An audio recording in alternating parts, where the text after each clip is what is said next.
Have you ever wondered why some people love to cancel plans at the last minute?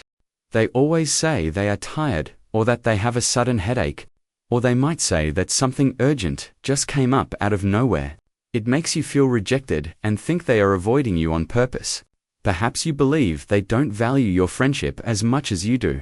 But the truth is, they aren't avoiding you or playing with your feelings. They are just trying to protect something deeply fragile inside their own minds.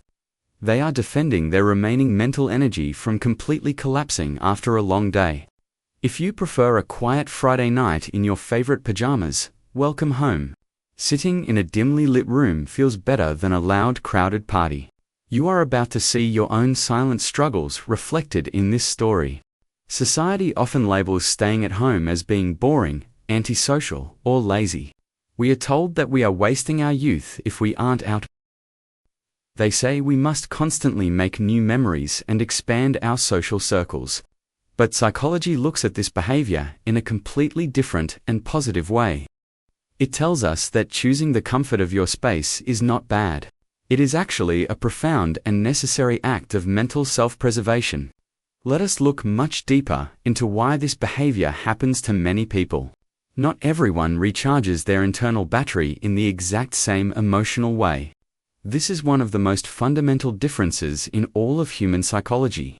Extroverts gain power, excitement, and inspiration from being around large, loud crowds. They love non-stop laughter, bright lights, and the energy of a busy room. But introverts and those who value solitude find strength in absolute silence. For an extrovert, a crowded room is like a perfect charging dock. But for an introvert, every single social interaction drains a bit of power.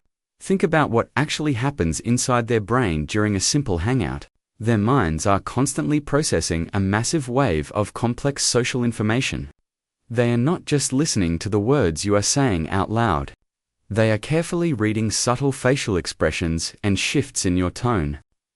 They are sensing the hidden emotional tension or atmosphere in the room. They are always trying to find the right things to say to others. Their minds are working on heavy overdrive, absorbing everything like a sponge. And after a few short hours, that psychological sponge gets completely full. It cannot hold any more liquid, leaving them deeply and physically exhausted. It is not because they hate people or dislike spending time with you. It is simply because their nervous system has reached its absolute biological limit. Imagine your brain is a modern smartphone with multiple apps running every day. When you wake up in the morning, your battery is at maximum. Every conversation you have throughout the day opens a heavy, draining application. By the time evening arrives, your phone is sitting at 5% battery. The device gets hot, apps crash, and the screen starts to lag.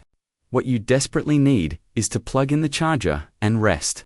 For millions of people, home is the only charging station that works. There is another major reason: the deep need for environmental control. Outside, you enter a world that is completely unpredictable and very chaotic. You cannot control loud groups talking over each other in coffee shops. You cannot control plans changing at the last minute, leaving you anxious.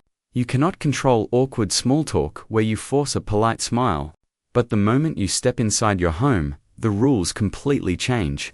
You are finally the absolute master of your own private little universe. You control the lights, the music, and the beautiful, healing silence. You know exactly which soft sofa corner makes your body feel relaxed. No one is going to knock on your door unexpectedly without asking. To a sensitive nervous system, this predictability sends a powerful signal of safety. It tells your brain that you can finally let your guard down. Studies show that people who enjoy solitude possess very unique mental traits. When you remove outside noise, your brain enters a special neurological state. This is when the mind connects old memories and quiet thoughts together. It is like cleaning up a messy room after a giant party. This internal organization is why creative ideas hit you when you are alone. They find you in a quiet corner while the world is asleep. Home is the sacred workshop where your true identity is quietly built. Yet, social media continues to tell us a very different, loud story. We are bombarded with perfect photos of wild weekend parties and travel. We start to believe that a meaningful life must look busy outside. We feel a toxic guilt if we choose to spend weekends resting. But social media never shows the exhausting reality behind those perfect screens. It never shows the person who is currently feeling deeply lonely inside. Psychology simply teaches us that happiness does not look same for everyone. True, deep joy can be found in a slow morning coffee alone. Choosing this quiet tranquility is a sign of immense emotional maturity. However, some stay home due to social anxiety or heavy depression. If home feels like a prison, you deserve to be heard by someone. If you truly love your quiet space, you are not boring at all. In a world that cannot stop screaming, your silence is your strength.